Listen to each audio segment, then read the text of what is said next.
Os custos de produção na agricultura aumentaram nos últimos anos e chegaram a um patamar muito elevado nesta safra devido ao conflito na Ucrânia. Por outro lado, cresceu a adoção de novas alternativas para a gestão da fertilidade dos solos e da sanidade vegetal. Aumentou o conhecimento sobre remineralizadores, biocondicionadores de solos e diversos mix de plantas de cobertura. Centenas de iniciativas e experiências na produção e uso desses insumos e de novas práticas de controle biológico de pragas e doenças avançaram com a criação, há 8 anos, do Grupo Associado de Agricultura Sustentável, o GAAS. A associação ajuda os agricultores a obterem sua independência de pacotes tecnológicos prontos. Além de caros, muitas vezes eles são inadequados às condições tropicais de produção. O GAAS promove a troca de experiências entre produtores rurais, técnicos e fornecedores de insumos. Seus membros buscam praticar uma agricultura tropical com base em modelos regenerativos e sustentáveis, e oferecer alimentos saudáveis ao Brasil e ao mundo. O crescimento desse movimento em vários estados fez do GAAS um representante político institucional de seus associados, um conjunto de produtores, técnicos, consultores, pesquisadores e empresas voltados à agricultura sustentável. O grupo atua na organização de eventos técnicos, promove treinamentos sobre manejos regenerativos, oferece parcerias comerciais e trabalha na gestão do conhecimento, integrando experiências de campo às pesquisas científico-acadêmicas. Para entender melhor o futuro dessas novas iniciativas e técnicas de agricultura sustentável e o papel do GAAS nesse movimento, o pesquisador Evaristo de Miranda conversa com Rogério Vian, agricultor em Mineiros, Goiás, agrônomo e membro da diretoria do GAAS. Olá, bem-vindos ao Brasil Verde, um programa dedicado à sustentabilidade da agropecuária brasileira. E aqui no nosso programa já recebemos mais de uma centena de entrevistados, pessoas que de forma concreta constroem a sustentabilidade da nossa agropecuária. E hoje estamos recebendo aqui o Rogério Vian, e ele lidera um grupo inteiro dedicado à busca de uma maior sustentabilidade na agropecuária brasileira, o GAAS. Bem-vindo ao Brasil Verde. Olá, doutor Evaristo.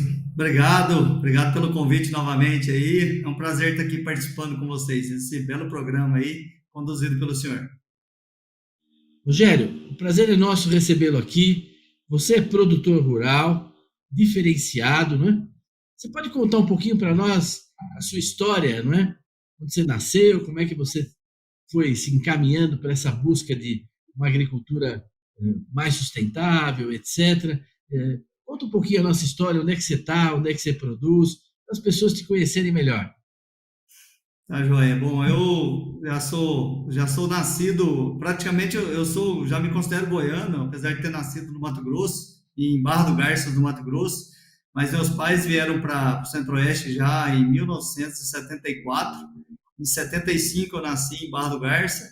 Em 79 eu vim para Goiás, onde eu estou até hoje, Mineiros. Meus pais são do Rio Grande do Sul, né? A gente é de lá. E desde que eu me entendo por gente, a gente trabalha sempre com agricultura. Meus pais, meus avós, né? Todo mundo sempre mexeu com agricultura, tanto da parte do meu pai como da parte da minha mãe. Nós estamos instalados aqui já há 40, eu estou com 47 anos agora, então praticamente 43 anos aqui em Mineiros.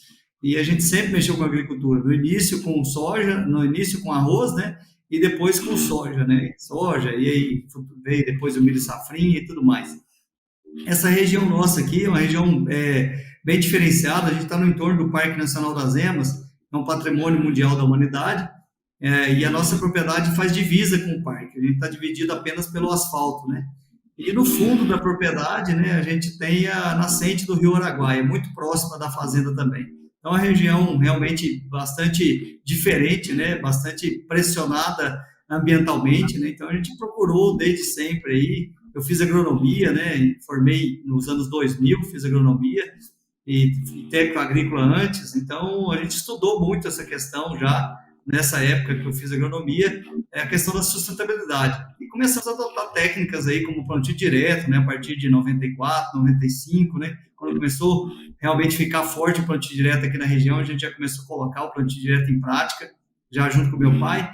Aí, em 2004, eu perdi, meus pais faleceram num acidente, em 2004, e a partir daí a gente começou a tocar a propriedade aqui, ele tem mais 2 propriedades no Mato Grosso, cara, com as minhas irmãs, e a gente começou a tocar a propriedade um pouco diferente do que era o usual, né, o convencional. Começamos a adotar técnicas aí como controle biológico, né, tratamento de sementes só com controle biológico, começamos tirar alguns insumos químicos, né, até por causa do entorno do parque. A gente tem 2 situações aqui de estar no entorno do parque, que uma é a zona de amortecimento em volta do parque, que foi criada, né, 2 quilômetros em volta do parque, então a gente foi criada uma série de restrições aí a partir de 2005, que não poderia mais fazer aplicação aérea, não poderia mais aplicar nenhum produto que fosse faixa verde, teve uma série de restrições aí que provocou uma mudança drástica aí da noite para o dia aí no modelo que a gente praticava agricultura. E, além disso, a gente também, numa zona de 500 metros a 800 metros do parque, a gente não pode plantar também transgênicos.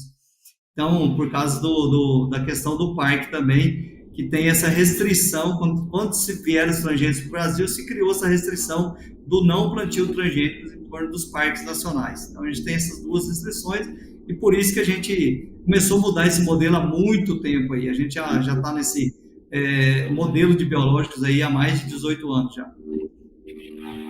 Então, como você disse, às vezes o pessoal que está nos assistindo, a grande maioria vive nas cidades, não é? Em Cruz Alta, no Rio Grande do Sul, em Afogados da Ingazeira, não é? Enfim, em mais diversos lugares, em Humaitá, no Amazonas. Quando você fala do plantio direto na palha, é que vocês, por exemplo, fizeram um milho, aí quando vão plantar uma soja, não fazem mais a aração do solo, a terra não é mais tombada, não é? Você planta direto, não é? Depois de uma cultura, planta direto outra cultura, não é? Isso ajuda a conservar a água, a conservar o solo, a matéria orgânica. Esse é o famoso plantio direto. Existe, para quem está nos assistindo, muitas formas de plantio direto, muitos sistemas, mas essencialmente é isso, uma prática conservacionista de solo, de água, né? Mesma coisa com controle biológico. Agora, tinha ocorrido mudanças grandes, avanços nessa sustentabilidade, porque assim como você, até por essas exigências da proximidade do parque, das nascentes do Araguaia, foi levado a eliminar determinados insumos químicos, reduzir, ter muito cuidado, etc. Outros produtores, por questão de custos elevados, também procuraram alternativas, né, para melhorar a vida do solo, melhorar a fertilidade, com biocondicionadores de solo, com pó de rocha. Então, muita gente partiu, me parece, para muitos movimentos, individualmente, empiricamente, e parece que é nesse movimento todo que surgiu o GAAS, né? Conta para nós um pouco essa história desse grupo que você participa da liderança deles. Exatamente, você contextualizou bem, Evaristo, é justamente isso, a dificuldade da agricultura, né, a questão climática, né, as mudanças climáticas que estão acontecendo, né, tudo isso, a questão do custo, né, os custos vêm subindo muito nos últimos anos, a guerra agora, Ucrânia e Croácia, Ucrânia e Rússia agora também intensificou mais ainda os custos de produção, né, então o GAAS foi criado há 8 anos atrás, né, a gente começou meio que de brincadeira num grupo de WhatsApp aqui, quando surgiu o WhatsApp, a gente começou a trocar ideias, né? Um grupo aqui de mineiros, produtores aqui, uns amigos de revenda que trabalhavam com biológicos aqui. A gente começou de brincadeira o grupo aí, trocando ideias, e quando a gente percebeu, em menos de um ano, a gente já completamos o grupo inteiro, né? Que são 256 pessoas. E, a partir daí, a gente viu que tinha um público, realmente, que tinha mais pessoas fazendo o que a gente vinha fazendo, e a gente achou interessante, então, na época, chamar de grupo associado, não era grupo associado, era grupo de agricultura sustentável. E aí a gente trabalhou, começou a fazer dias de campo, começou a trazer o pessoal para ver o que a gente estava fazendo aqui na região. Até então, a gente tinha tirado todo o tratamento químico de semente, a gente tinha tirado também o cloreto de potássio das nossas aplicações, né? A gente estava usando termofosfato de urim, né, no lugar de adubos sintéticos, né, como Super Simples, MAP e outros produtos mais, e a gente também começou a ver a questão do uso de pó de rocha nos realizadores, começamos a ver que tinha mais biológicos sendo produzidos por outras empresas, outros modelos, e começamos a trazer o pessoal para ver o que a gente estava fazendo aqui. Eu já estou há 11 anos já trabalhando com remediadores de solo, né, com os pós de rocha, e com os biológicos há mais de 18 anos. E começamos meio que num grupo para trocar experiência, para ver o que cada um estava fazendo, quem mais estava fazendo alguma coisa diferente. E num ano a gente resolveu fazer um fórum, né, que a gente fez o primeiro fórum brasileiro de agricultura sustentável em Goiânia, em conjunto com a Federação da Agricultura de Goiás, a FAEG, e por nossa surpresa a gente encheu o fórum.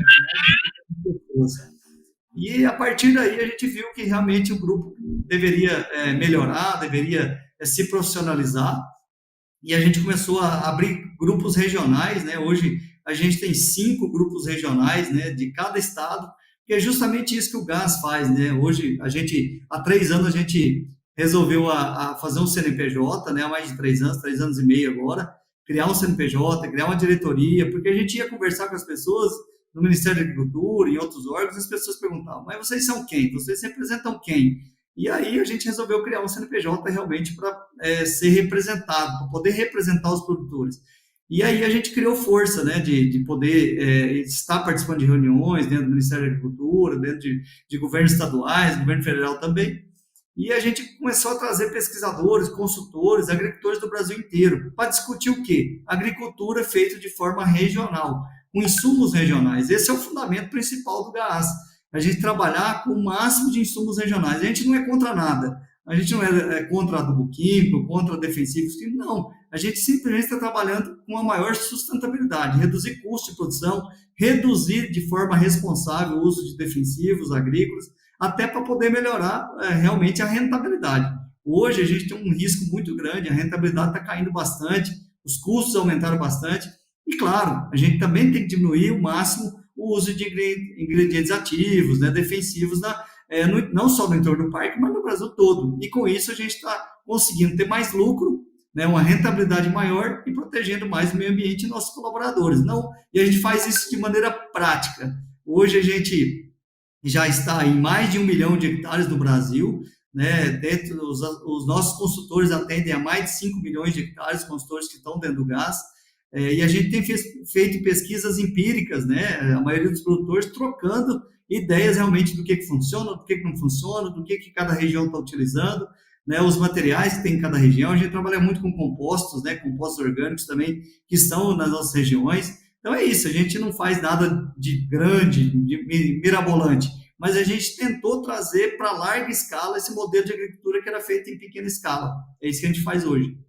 Essa espécie de triângulo, se eu posso fazer assim, com esses 3 vértices, quer dizer, de um lado, na base estão os produtores, né?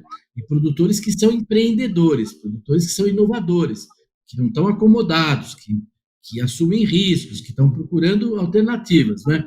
Do outro lado, você tem, vamos dizer assim, indústrias, empresas mineradoras, em vários tipos até de startups, enfim, um monte de pequenas soluções, às vezes regionais, na área biológica, na área de sementes, enfim, oferta de consultoria. Então, tem esse pessoal que cada vez se associa mais com vocês e mutuamente se enriquece, e tem também esse polo de pesquisa, né, que permite ir sistematizando, interpretando, entendendo, porque existe um conhecimento científico, né? Quando você fala assim, vamos eliminar o uso do potássio, não é assim, você pegou e decidiu que não usa mais potássio, né?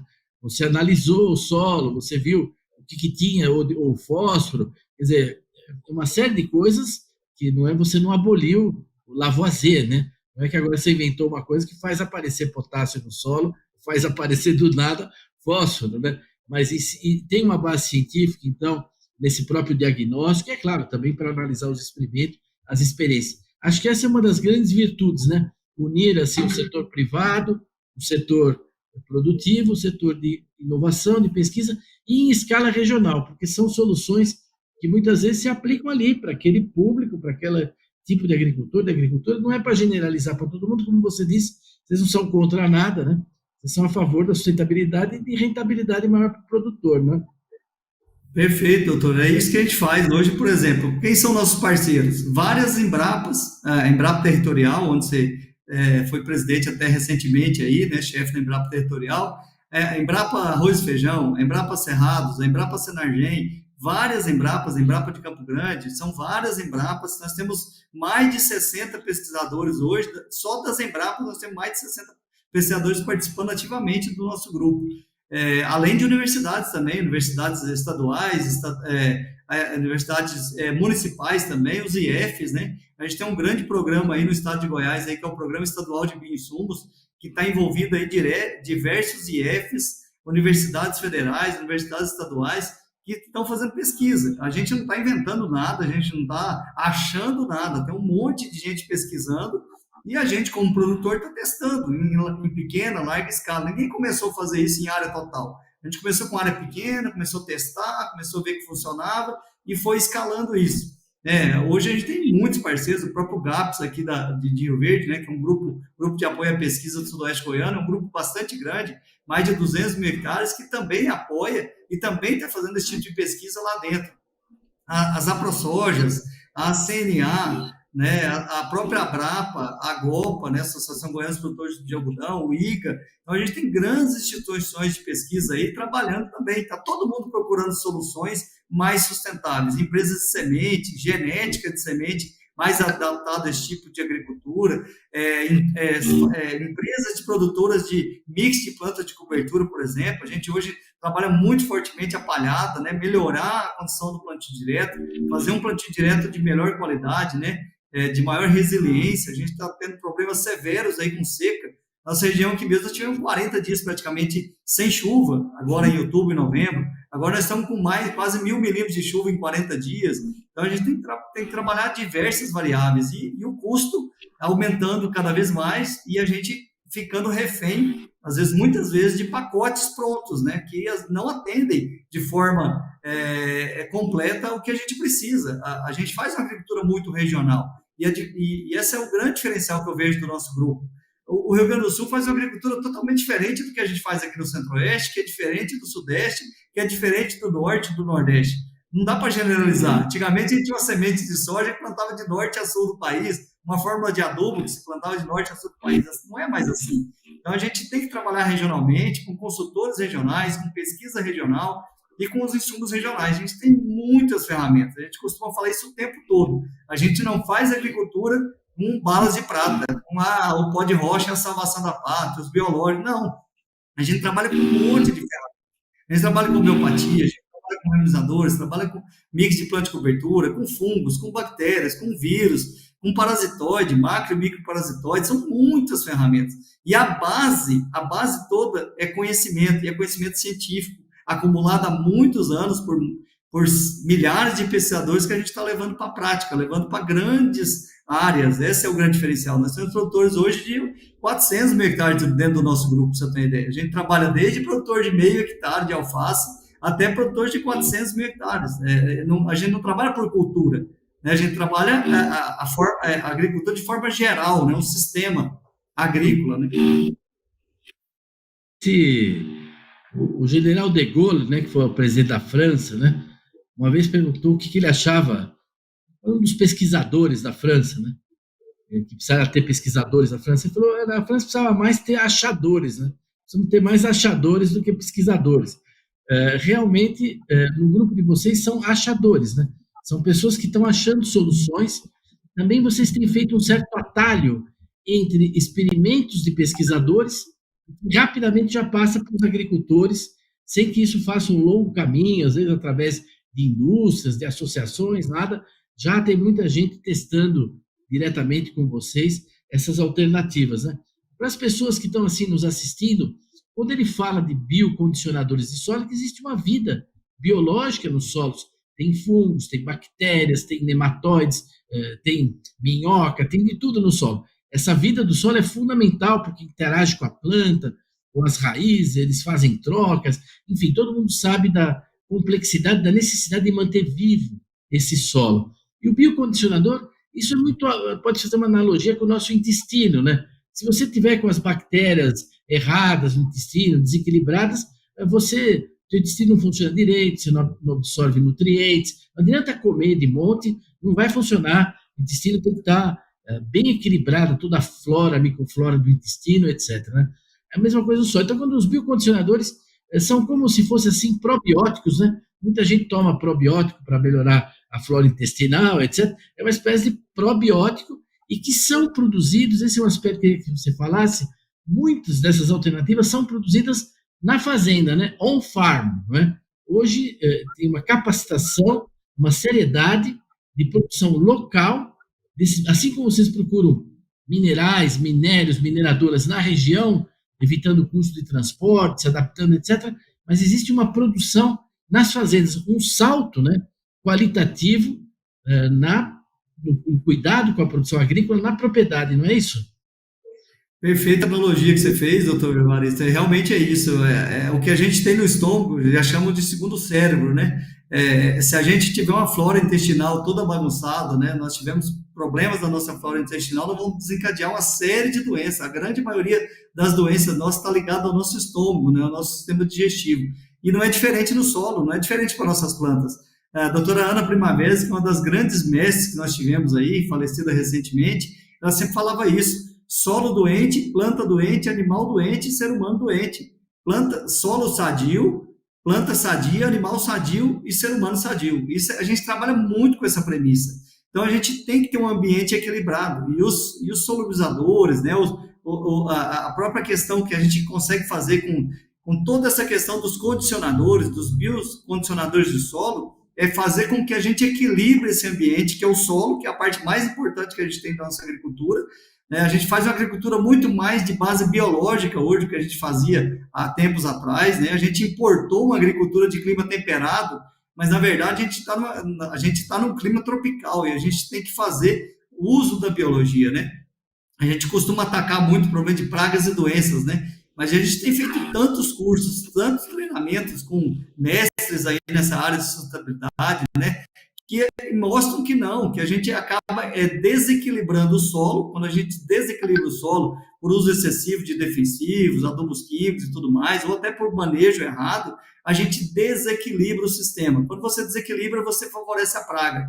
Você aumenta açúcar na planta, uma série de reações fisiológicas que acabam com que a planta fique vulnerável ao ataque de pragas e doenças. Então, a gente trabalha realmente fortalecendo o solo, né, equilibrando esse solo, e a gente produz muito isso localmente, né? O maior exemplo disso é a produção dos EMs, né, que são micro-organismos eficientes.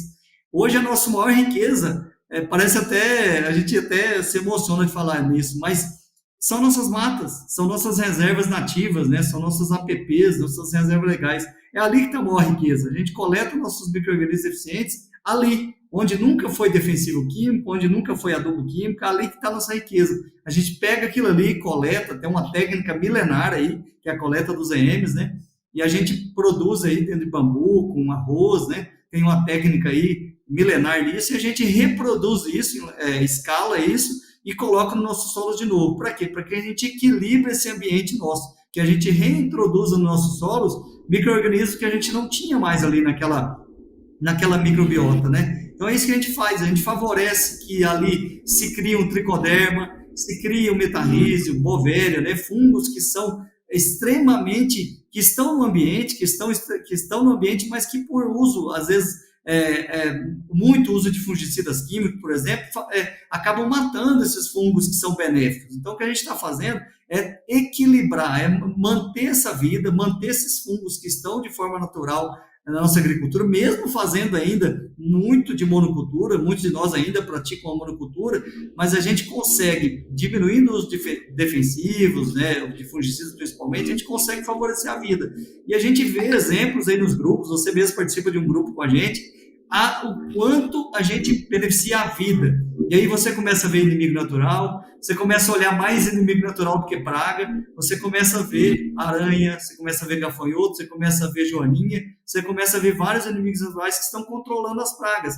E hoje nós temos muitos e muitos produtores que não estão usando mais defensivo químico. E não porque eles acham isso errado, não, porque não precisa. Porque o uso do TMT, por exemplo, né, que é uma técnica ensinada aí para o mestre Tomita, que é produzir esse micro-organismo na fazenda, A gente usa mesmo o Soil Food Web também, que são chás e extratos de compostos. A gente produz os nossos, muitos isolados que a gente precisa para controlar lagartas, percevejos, a gente usa, também produz na fazenda, com o uso de uma técnica muito apurada, que a própria Embrapa nos ensinou, né, o Senargem, vários técnicos aí, a gente consegue produzir nossos micro-organismos de forma on-farm. E isso, para nós, reduz muito o custo de produção. E não que a gente não vá usar produto comercial, a gente tem uma gama imensa hoje de produtos comerciais maravilhosos de várias empresas, e a gente utiliza sim. Se precisar, a gente vai comprar um isolado, vai comprar um produto comercial e vai usar, que tem uma persistência de prateleira muito maior.